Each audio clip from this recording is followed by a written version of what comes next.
Dos, tres.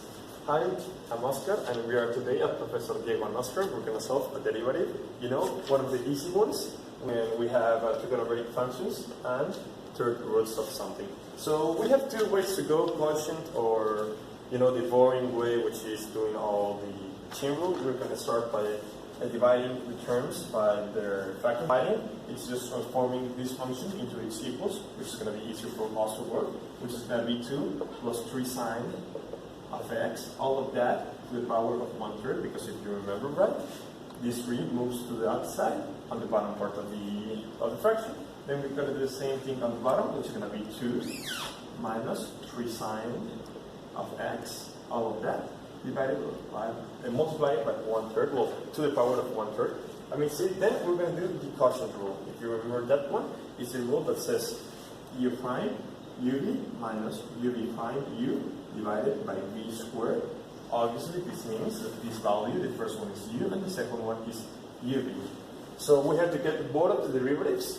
We're going to start by the first one, which is going to be u, which if we look at it, we know that 1/3 is going to get down multiplying 1/3. That multiplies the original function, which is 2 plus 3 sine of x. Then we're going to subtract one whole number to that thing, which is going to be minus 2 divided by 3. And that is going to be multiplied by the original function, but not the original. I want to mean the derivative of the original, which is going to be the derivative of 2 is going to be 0, and the derivative of 3 sine of x is going to be 3 cosine of x. Then we're going to multiply this term by this term. We can see we have 3 and 3.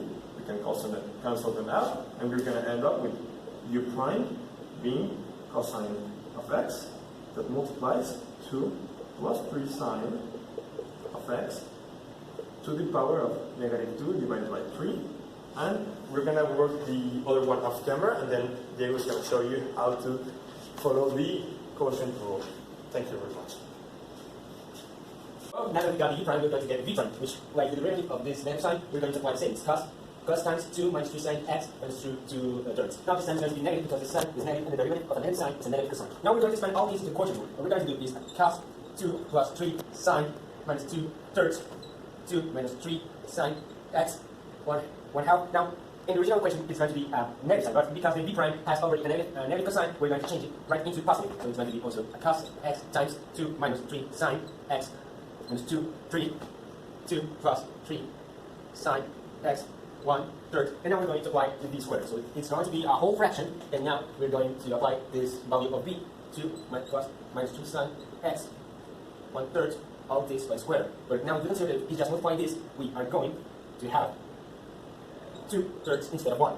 And now, because we have a very huge fraction, what we're going to do is we're going to factorize. In which way? In this one. We're going to get common factors, which are 2 minus 3 sine x. We're going to grab the minus 2/3 from all this, and the 2 minus 3 sine x also the minus 2/3. This is because they are the lower exponents. And now we're going to get what is left, 2 3 sine x plus 2 minus sine x.